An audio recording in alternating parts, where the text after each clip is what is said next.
going to just tell you a little bit about Nyaka and hand you over to grandmother Kaaka Jolly, who is going to have a longer conversation. Nyaka was started 23 years ago in a tiny village where I was born and raised. We established a school for children who are orphaned because of HIV/AIDS, but because I knew the importance of women in the society, especially grandmothers, I surrounded children with grandmothers to help them thrive and live. And this afternoon, Ugandan community is joining us via Zoom. Most of the women we work with are wearing the uniform Kaaka Jolly is wearing right here. And after the Prime Minister of Cote d'Ivoire spoke, the tie she had brought me, she took it from me and gave it to the Prime Minister because he was raised by a grandmother.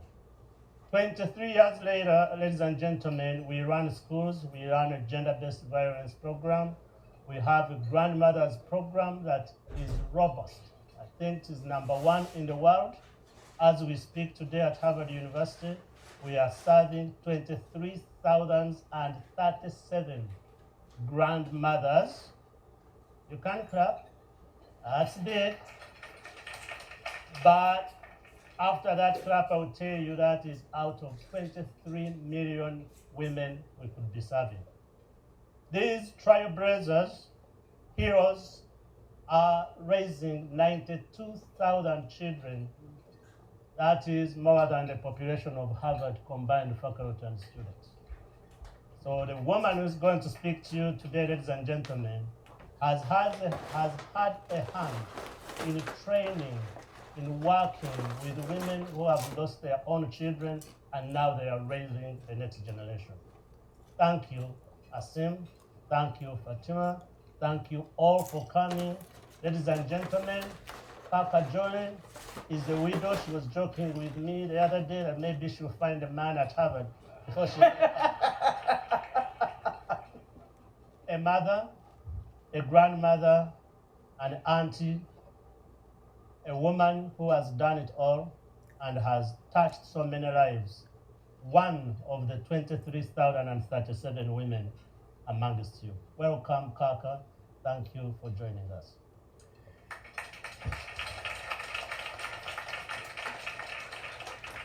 Thank you so much, Jackson, for introducing me. My English is African English. So in case you don't get me clear, please put up your hand. In case I say something, I'm a teacher by profession. So in case you don't get me clear, please put up your hand and I may repeat what I've said. Okay, I wanted to start off by greeting you in my language. And when I say Agandi, I want you to hear you say the same. Agandi. Agandi. Oh, that's beautiful. Then the answer is Nije. Good.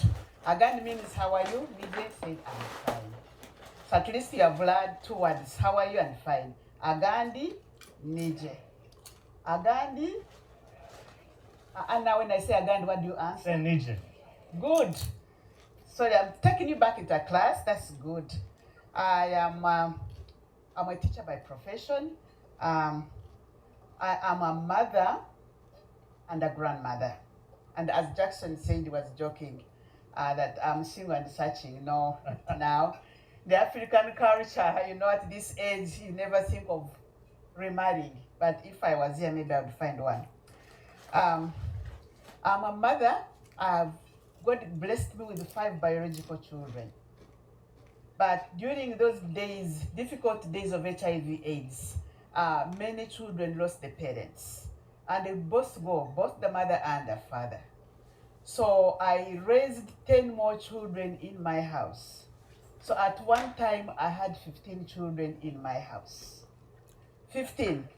Don't ask, how did you raise them? How did you feed them? What school fees? God provided. Because I'm a woman of faith. So I raised these children all in my house and treated them equally like all my biological children. They're now grown up. They finished university. They are working and they've given me grandchildren. So I have more than 30 grandchildren. and I'm expecting more grandchildren.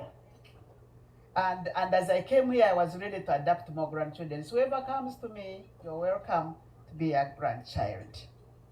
And I was really amazed, and when the former prime minister said that he was raised by a grandmother, I think grandmothers were heroes, isn't it? Yes. Raising even prime ministers, it's amazing, isn't it? And I'm here to speak on behalf of over 23 grandmothers. Oh. They are all putting on the same uniform like I do, because I identified with them much as I'm training them, and 92,000 children. And they all form of groups of 254 groups. So, but this is just in 3 districts out of over 100 districts in Uganda. So this is just a small portion in Uganda that is touching grandmothers. We have a lot of grandmothers in Uganda that need the support, but we cannot reach there. But we pray that one day we reach every grandmother in Uganda. So I want to start with a success story. We have one grandmother called Gaudensia. She's 85 years old. This grandmother has got 2 grandchildren. She used to sleep on the floor. She never had a mattress. She used to sleep on a mat. And she was living in a grass-thatched house. And every time it rained, it would leak. So she would have to, seek shelter on somebody's veranda when it is raining with her grandchildren. She didn't have light in the house. So here is the grandmother. One of the things that Nyaka did was do this for the grandmother. This grandmother, we put up a house for her, we put up a kitchen, and we put up a pit latrine for her. Now she's happy. And we gave her a solar torch, not even a solar lamp, because that is what we could afford, a solar torch that she was able to put light in the house. This grandmother, when I'm talking about a kitchen, I'm not talking about your kitchens with electric cookers and gas. This is the kitchen, outside the kitchen with 3 stones, and she has to use firewood. But at least it has shelter. So during rain, that time before we put up the kitchen, she would not able to cook if it rained heavily. She would go hungry with her grandchildren because she would have nowhere to cook. And now she has where to cook, and she has a pit latrine. So that is that grandmother. One other thing that we did for this grandmother was to give her a loan at 1%, $27. How many of you spend 27? How much? Some of you go to the supermarket and stores and you spend more than $100, $300. For her, we gave her $27, and that was gold for her. She was able to buy goats, so she has now goats she's raising, and then she's using the droppings of the goats to get manure to put in her garden. So now she has the goats, and she's able to sell whenever the goats produce, she sells. But even now she's getting better production of food in her garden because of the manure, the droppings from the goats. So she's really doing very well. She's happy. She's now economically empowered. Before, it was misery. But now, she has that self-esteem and self-confidence. She can walk to church, she can walk into the community, and she can even be a leader after empowering her economically and putting up a decent home for her. So that is the grandmother we have. We have programs. Nyaka, we have programs. And this program for the Nyaka grandmother started 2007. And now we have 254 groups, as I said earlier. We do that training in the capacity building with these grandmothers. Mark you, most of these grandmothers didn't go to school.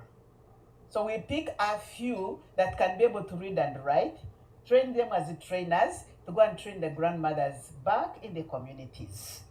So train them in parenting skills. Remember, there is a generation gap. A grandmother and, when you're a grandmother and you have a grandchild, there should be a parent in between. So you may not be sure of what to do. So there is a generation gap, so we do training in parenting skills. We train them in life skills. These grandmothers don't know their rights. They don't really have their rights. So one of the things is that life skills. We train them into leadership skills. And some of these grandmothers, after training them into leadership skills, they have now gained self-confidence, self-esteem. They're able to go back into the community and stand for leadership at a lower rate. So we have some of the grandmothers that are now leaders in the community. We've trained them into change agents. And these grandmothers have gone back into the communities as change agents, as opinion leaders. And they are doing great work. They are encouraging fellow grandmothers and even fighting for their rights. One other thing is micro business. We have a village bank and a revolving fund for the grandmothers. Now in Uganda, if you are to get a loan, the interest rate is from 19 to 28. We are giving these grandmothers at 1%. So we are able to encourage these grandmothers to borrow money, be able to do something. After being trained into business skills, we have now a lot of grandmothers that are doing businesses into, they are also doing agricultural activities, and now they are thriving, economically independent. Originally, the grandmother in the African setting, you are economically dependent and you depend on your children. But now some of the children are not there. Those children that would be supporting the grandmothers are not there. They passed on, and they left with their grandchildren. So now these grandmothers are economically independent. They're able to do business. They're able to feed their families. And we have schools, but not all the 92,000 children that go to our schools, because we have only 2 schools. So they're able to pay school fees for these children. So which is really good. One other thing that we discuss is gender-based violence, where I don't know here, but in Africa, let me talk about Uganda, grandmothers are abused badly, In some areas, they call them old witches, that old witch, and really it affects their sense of living and self-esteem. So we've talked, and we also have a program for gender-based violence. We even have opened a room, and we have even the staff that are there to do the counseling in case there is a challenge with gender and domestic violence. So now they are aware about their rights, and if there are anything with gender-based violence, they're able even to report to the police and fight for their own rights.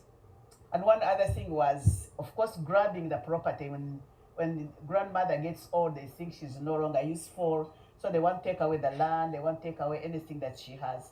But now they are aware of their own properties.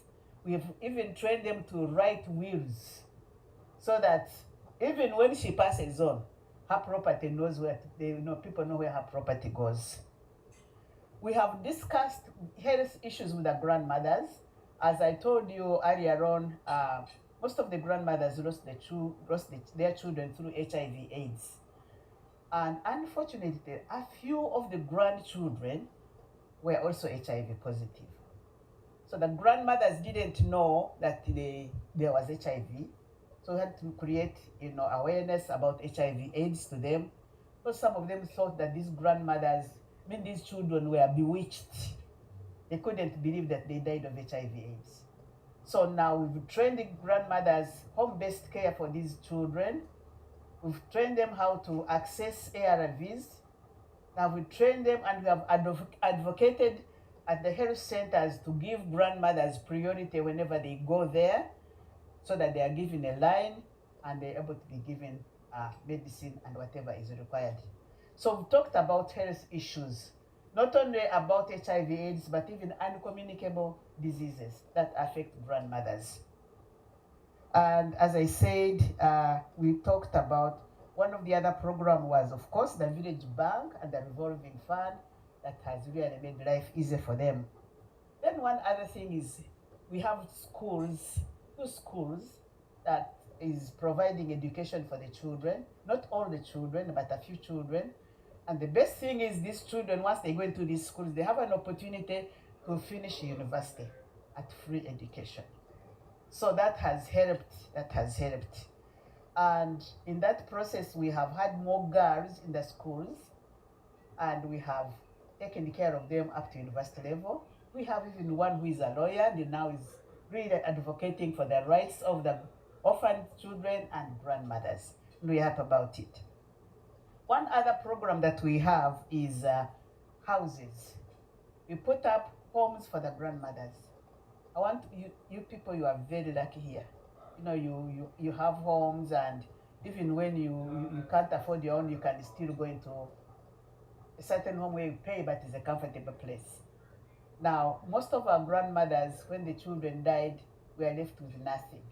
Some of them were grass-thatched houses, you know, leaking homes, leaking roofs, and no latrines and so forth. So we put up homes for the grandmothers, put up pit latrines for them and kitchen. And also we've got some implements for them, like hose, like water harvesting containers, because some of them don't have a source of clean water nearby. But one other thing that we try to do is to try and get clean water near the grandmothers. So that is one of the things that we do. Then one other thing is we have group meetings for social support, social cycle support. They meet together once a month or once a week, depending whatever group they agree on. They have made government within those groups. There's a chairperson, a vice chair, a treasurer, secretary, a prayer warrior, a mobilizer, So they meet together and they sit together. If they have a challenge, they cry together. If you have something nice to talk about, they laugh together. And what is more important is bringing them together and they all identify with each other and laugh together. And one of the things I was training them, I said, please try to laugh as many times as possible, at least 8 times a day. So whenever they meet, they said, oh, Kaaka Jere told us to laugh. So one brings in, cracks a joke, and they laugh about 8 times. They have got a support system in that if one grandmother is not well, this other grandmother will go and visit her, maybe take her to the hospital. But also remember, these grandmothers survive on the gardens, the food they grow at home. So these gardens need weeding, need planting, food and so forth. So if it is a season for planting and this grandmother is not well, these other grandmothers team up and go and plant food for her. And when it is time for weeding, they go. When it is time for harvesting, they go. So they have that support system that they work together and has encouraged them. And I really am happy for what is happening. What is about the program for gender equality? Now, Nyaka supports about 60% of the girl children. We support them at school and make sure that we train them. We have sometimes holiday training into life skills also. We get mentors for them. And we believe that most of them now have thrived. They have gone through the school, and they are working with their hands high. So we no longer have. Now the reason why we do this is because we have a challenge of early marriages and early pregnancies. I remember the first lady was saying that last night that if you marry at an early age, it is rape, isn't it? For me, I would call it really serious abuse. And sometimes parents do agree into these early marriages. So when you equip these girls with life skills, then we are reducing the challenges of early marriages. Now we are starting to think about the boy child, as somebody was sharing here. But we were focusing on the girl child first because they are the ones who are really victims. We have the economic empowerment, where we give this a 1% loan so that these women are economically empowered, the grandmothers that are still able to do businesses, and they are doing well. And the microfinance support. And we have that community leadership where the grandmothers are leaders and they are doing very well as leaders. And they have gained self-confidence, they have gained self-esteem, and they are very resilient in raising these grandchildren. Now, as I said, that in the African culture, most of the grandmothers are called old witch. But I'm glad to say that the grandmothers have changed from being old witches into unsung heroes. Unsung heroes. So when I saw this prime minister here talking about his grandmother, I said that grandmother must have been an unsung hero to raise up somebody to stand up to be a prime minister. So we are having these grandmothers raising up grandchildren and the unsung heroes. Definitely, one of the challenges is we have touched a small group of grandmothers, but we hope to cover the district or other districts if we are able to make it. And one of the challenges that we still have on the government side, we still have the old persons bill that advocates for the rights of old people that is still being held up in the government, in the parliament. So we are praying, advocating for that. And one other thing is what we Nyakas advocated for is these grandmothers to get involved in the government programs where they give out seeds, free seeds for planting, and sometimes agricultural implements like hoes and so forth. So the grandmothers have been engaged in that, and we are happy that there is life in the grandmothers' lives because of Nyaka. Thank you.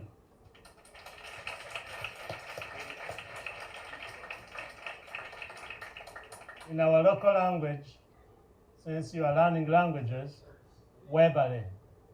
Webale means thank you. Kaaka Jole is so humble, she will not tell you that she is a representative of old persons in the Prime Minister's office in Uganda.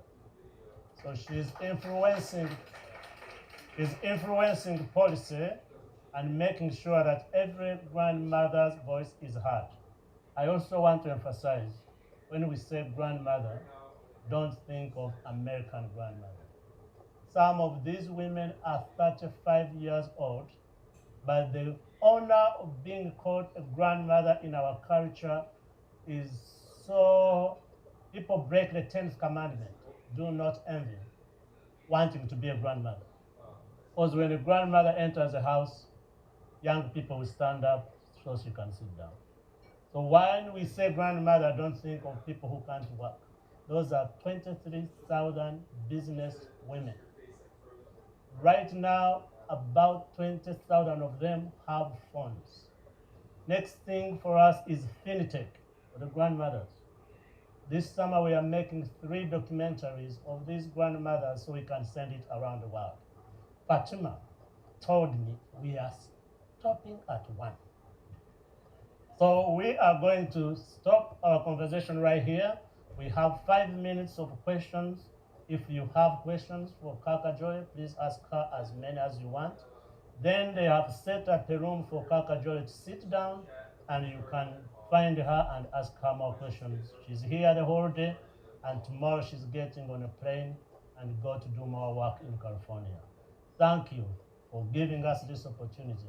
On behalf of all the grandmothers around the world, we thank you, we honor you, we respect you, and we will serve you until you rest. We want to rest. Thank you.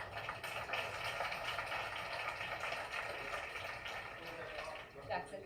So first I just want to say, just in the interest of time, I just wanted to say first, we're so honored by this conversation, the humanity you've brought to this conversation. What we're going to do, just in the interest of time, because we're going to be starting the next panel in a few minutes, is Kaaka Jolie is here. We have, as Jackson said, we have set up a special space for her. So if you'd like to have more one-on-one conversations, if you'd like to connect, if this taps into some of the work that you are doing or you are thinking through, as you think about the incubation rooms, don't just think about sectors, think about the types of, think about the different people involved in different ways and different levels. I think this is a very powerful example. Jackson, I love that you said that, like, in the context in Uganda, we're talking about, in some cases, 35-year-olds, right? So it helps us reorient even the assumptions we are bringing into these conversations and to think differently, right? So, and please, we have a few more minutes at lunch, so continue. We'd love to continue your conversations at your own lunch table about your own grandmothers and what that journey was like. And for those of you that submitted photos, go find the photos of your grandmothers that you submitted on these tables as well and share their stories with us. if you didn't have a chance to submit a photo, share your stories anyway. We'd love to hear it. Kaaka Jolie, you honored us. You blessed us by coming here. Thank you so much. Jackson, thank you always for helping raise the voices from those on the front lines. We really appreciate it. I'd like to appreciate your invitation. Thank you very much for considering it. Yes.